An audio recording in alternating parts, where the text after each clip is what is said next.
Okay, so lastly, we want to tie everything into a trading plan. So just a few points before I want to close. First is, after you've gone through this seminar, after you've gone through this workshop, obviously you're going to go home and you're going to ask yourself, how am I going to go through this? Obviously, it's much harder when you're by yourself in front of your computer. And what we've done is that we've created some steps already for you to be able to determine on what process you need to undergo for the decisions that you need to make. The first is you want to be able to identify the trend in place. Is it an uptrend? Is it a downtrend? Is it a sideways? Second is that, are there any durations in play? If there are any durations in play, is it a duration in time? Is it a duration in price? If yes, what corresponding tools and techniques do I need? Is it FIBO? Is it area pattern techniques to be able to participate in this uptrend in place? And once you've identified whether it's an uptrend or whether there's a duration in place, or if it's magnitude duration, the next step is to look for a justified entry. I want to be able to highlight the word justified. Why? Because there's a huge difference. There's a line in the sand that separates justifying something and rationalizing something. When we say justifying entries, it means buying on the bounds of support or buying at an area pattern resistance. Some people will tend to bargain with price. They see, malayo na sa support, it's in the middle, pero may disclosure eh. And maganda yung earnings eh, so bilhin ko na ngayon. Di ba? People tend to bargain. Or, wala namang volume dun sa support eh, so I'll just bilhin ko na, okay lang naman ngayon. People tend to rationalize why it's okay to enter in other areas. When in fact, the justified or the more discipline that you enter, the smaller the losses that you'll be taking. Next one is estimate your targets and your stops. Now, this is very important. When you guys decide to do this, when you guys decide to look at identifying trends, looking at your charts, you go through your charting software, your different charts, it's always best to go through this process outside market hours. Whether it's lunchtime, before the market opens, or at night. Why is that? Because for me, from my experience, it's always very difficult to come up with a list or with an objective trading plan when the market is already open, when the fireworks already happening left and right, right? Things are moving left, things are moving right. You tend to react on the market as opposed to proactively engaging in the opportunities that are there for you, at least for the day. If there are no opportunities, then there's nothing that you can do. Right? Now, so it's always very important to do these things outside market hours, to be proactive and not reactive. And when you do your trade plan, the minimum that I always require from myself when I come up with my list of names is that I always come out with 3 numbers or 3 things: my entry, my target, and my stop. So those are the 3 minimums that I require for every issue that I watch list, for every issue that goes on to my focused list for the day.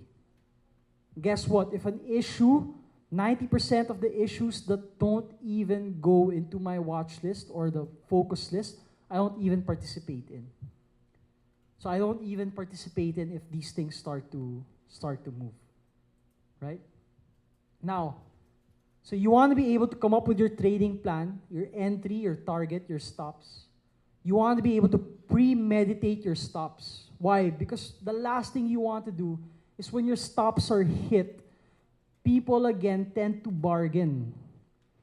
What do I mean? When your stop is hit, then you're gonna some people or some traders, or I used to do it, sabihin ko, na-hit yung stop ko, hindi, may previous low pa dito, pwede ko hintayin dito. Hindi, may previous low, may moving average pa dito. Diba? You tend to negotiate with your stops when that's actually a worst case practice. Whatever stop that you set premeditated before the market opens, when you make your trading plan, then that's the stop that you should be honoring. Next is you want to practice good trade management habits, which I'll discuss later. And then after you've closed every trade, you want to be able to measure the results that you make from your trading. So just to go through them very quickly, again, a justified entry is just to recap, it is a breakout of area pattern resistance or a bounce of support. Now, obviously, your indicators are something that you can use to support your justified entry. So as you make your justified entry, one of the things you can do is you want to create a checklist. Are you moving averages with you? Is your MACD giving you a buy signal, or is in the process of giving you a buying signal? Remember, MACD often tends to lag. When you're buying a breakout of an area pattern resistance, is there a bearish divergence in place? Right? So these are the things that you want to answer and avoid as much red flags as possible. But for me, the most important is still sticking to the discipline of buying bounce of support, breakout of area pattern resistance. And always keep in mind the bigger picture that more than half of the time you're going to be wrong and you're going to need to cut losses. Estimate your targets.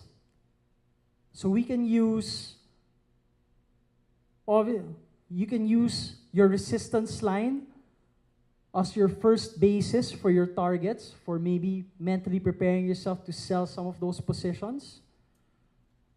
You can use the breakout target of your consolidations, what most people also term as Darvas boxes. So you can also use that size of the boxes, put it on top. You can use the minimum breakout of those boxes as your minimum breakout targets. Estimate your selling stops. Ito very important. Obviously, your first stop is determined by your entry pivot, right? So if you decide to enter a bounce of support or a breakout of an area pattern resistance, then it's very obvious what your first support will be. The next support that I always use, let's say after I buy a position and say that position has gone up 5-10%, if I'm holding on to a big cap, typically after 5%, I like to raise my stop to break-even levels. Which means that if I'm already ahead 5%, especially on a big cap, hindi na ako magpapatalo dyan. Tabla o panalo na lang ang laro dyan. Diba? Obviously, for smaller caps, you might want to use a larger buffer. But eventually, after the break-even stop, you want to use trail stops. Trailing stops, meaning running stops that will protect whatever winning positions that you have if it goes below that. You can use your uptrend line for that, obviously. But for me, when it comes to trail stops, I like using my moving averages. So especially for my big positions, I like using my 65-day and my 32-day simple moving average.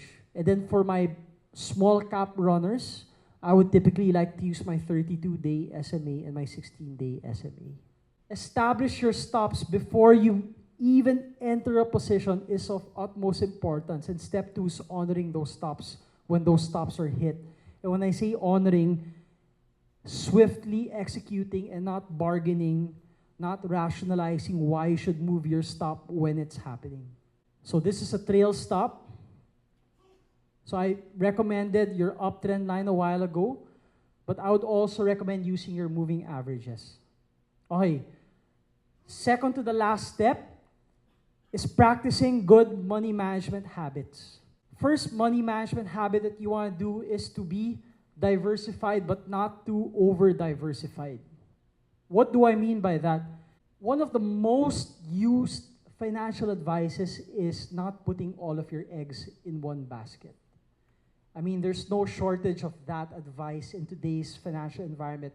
But if there's one shortage of what people don't talk about, it's over-diversifying. Yung tipong pag tingnan mo yung portfolio, 20, 30 stocks yung hawak. One time, I looked at a friend na nagpatulong sa akin na pag-manage ng stocks. Sabi ko, ano sa yung hawak mo na stocks? Pulled out parang nakarolyo na mga papel. Literally, 5 pages yung stocks niya sa traditional brokerage. Oh, obviously, that's an exaggeration. That's an extreme example. But the point is that if you're able to participate in an uptrending stock, you want that stock to be meaningful enough for you. Especially if you're starting out, I would recommend a maximum of 20% allocation per one stock. 20% max. Which means that you can have a minimum of 5 or a maximum of 8 issues in your portfolio. I'd say when you're starting out, anything more than 10 is already being over-diversified. Even if, let's say, you have a 10, 20, 50 million, 100 million portfolio, I would even think that more than 10 issues would already be pushing it.